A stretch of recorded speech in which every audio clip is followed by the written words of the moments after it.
जिसमें महाराज हुआ वो रात्रि 6 बजे की हो गई। महाराज में अनगिनत गोपियां भाग ले रही थी।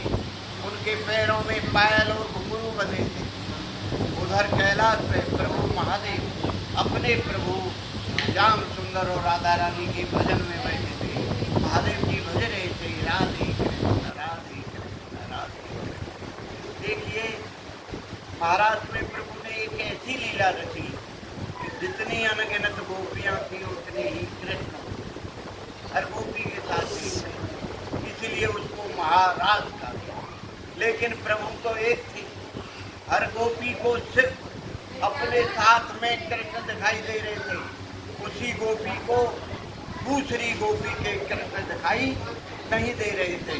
तो हर गोपी के मन में ये भाव था कि ये प्रभु तो सिर्फ मुझसे ही प्रेम करते हैं, अन्य किसी गोपी से नहीं करते हैं। जब महाराज को हुआ तो गोपियों के पैरों के पायल और घुंघरू बजने लगे, प्रभु की बंसी बजने लगी और एक ऐसा मधुर संगीत पैदा हुआ जो कि तीनों लोकों में छा गया।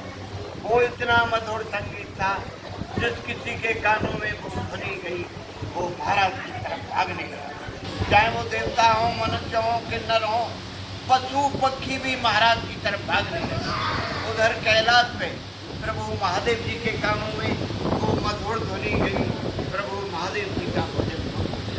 महादेव जी ने विचार किया, इतनी मधुर ध्वनि कहाँ से आ रही है जो कि मेरे ध्यान को भंग कर रही है। प्रभु महादेव जी ने अपने विवेक से पता लगाया तो महादेव जी को मालूम हुआ ये तो यमुना किनारे बंसी वट पर महाराज हो रहा है, मेरे प्रभु सिंहासन पर विराज रहे हैं। मैं भी चलूं, अपने प्रभु का दर्शन करूं और अपने नेत्रों को सफल करूं। माता पार्वती और प्रभु महादेव उसी क्षण कैलाश से चल दिए और उस जगह आए जहाँ महाराज हो। वहाँ महाराज के चारों तरफ दो गोपियाँ पहरा दे रही थी, ललता और विशाखा। माता पार्वती उस महाराज में प्रवेश हो गई और प्रभु महादेव जैसे ही प्रवेश हो रहे थे तो जो पहरा दे रही थी गोपियाँ, उन्होंने प्रभु महादेव जी को महाराज में जाने से रोक दिया और उनसे कहा, देखो प्रभु आप तो पुरुष हैं, आप इस महाराज में नहीं जा सकते। देखो प्रभु इस महाराज में सभी गोपियां जनानी हैं, लेडीज हैं, पुरुष अकेले प्रभु श्याम सुंदर हैं, दूसरा पुरुष इसमें प्रवेश नहीं कर सकता। महादेव जी गोपियों की इस तरह की बात को सुनकर बहुत निराश हुए और निराश होकर के बोले, अरे गोपियों, मैं तो कैलाश से आया अपने प्रभु का दर्शन पाने के लिए और महाराज का आनंद लेने के लिए। आप लोग मुझे कोई उपाय बताइए जिससे मैं भी प्रभु का दर्शन करूं। गोपियां बोली, प्रभु बहुत आसान उपाय है, पास में यमुना जी बह रही हैं, आप वहाँ जाइए, यमुना जी में स्नान करिए और उनसे प्रार्थना करिए यमुना जी से कि मेरा गोपी रूप हो जाए। प्रभु महादेव ने यमुना जी में 3 डुबकियाँ लगाई और प्रभु महादेव गोपी बन गए। जैसे ही प्रभु महादेव गोपी बने, यमुना जी ने तुरंत प्रकट होकर अपना सारा श्रृंगार दे दिया। अब प्रभु महादेव गोपी बनकर सज धज कर जैसे ही उन्होंने महाराज में प्रवेश किया, प्रभु की उन पर नजर गई तो प्रभु श्याम सुंदर तुरंत सिंहासन से खड़े होकर के बोले, आइए गोपेश्वरी, आइए गोपेश्वरी। और बड़े आदर और सम्मान के साथ गोपी बने महादेव जी को प्रभु श्याम सुंदर ने अपने बराबर सिंहासन पर बिठा दिया। आप लोग ध्यान दीजिए, उसी समय से महादेव जी को गोपेश्वर महादेव के नाम से पुकारा जाता है। बोलिए गोपेश्वर महादेव की जय। लेकिन इस बात से राधा रानी रूठ गई और रूठ कर गोपियों से बोली, अरे गोपियों, देखो आज हमारे प्रभु ने क्या नई लीला कर दी है।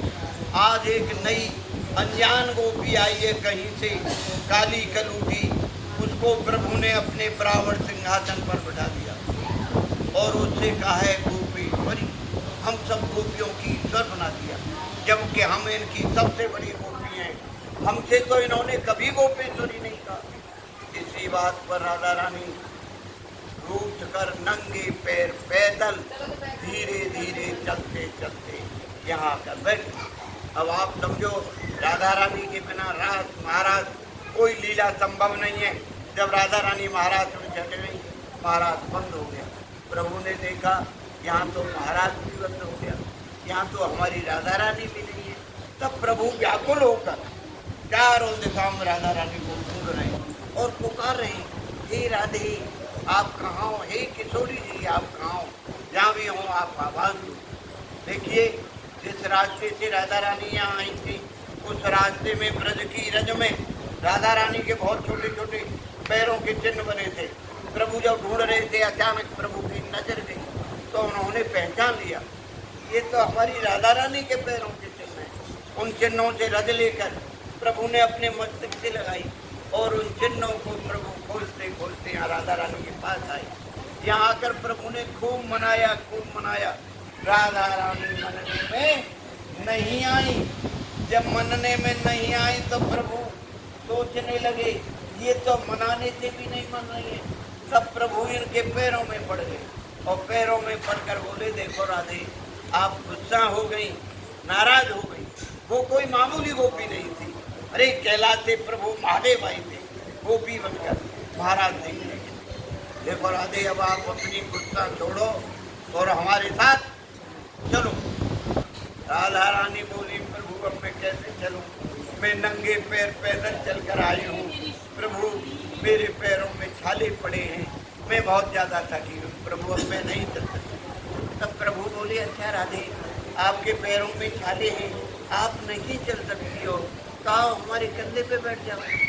जैसे ही राधा रानी प्रभु के कंधे पे बैठने को होती है, प्रभु अंतर ध्यान हो जाते हैं। जब प्रभु अंतर ध्यान होते हैं तो राधा रानी प्रभु की याद कर करके खूब रोती हैं, मेरे श्याम कहाँ गए, मेरे कन्हैया कहाँ गए, मेरे प्रभु कहाँ गए। और देखिए राधा रानी प्रभु की याद कर करके उनके रोने से, उनके आंसुओं से, उनकी अश्रुधारा से, ये जो आप सरोवर देख रहे हो, ये राधा रानी के आंसुओं से भरा सरोवर है। यहाँ राधा रानी ने मान किया, रूठने को मान कहते हैं, मान किया और मान करने से उनकी अश्रुधारा से ये सरोवर भरा है। इसी से मान सरोवर कहा गया है और इस स्थान को राधा रानी मान सरोवर धाम कहा गया है।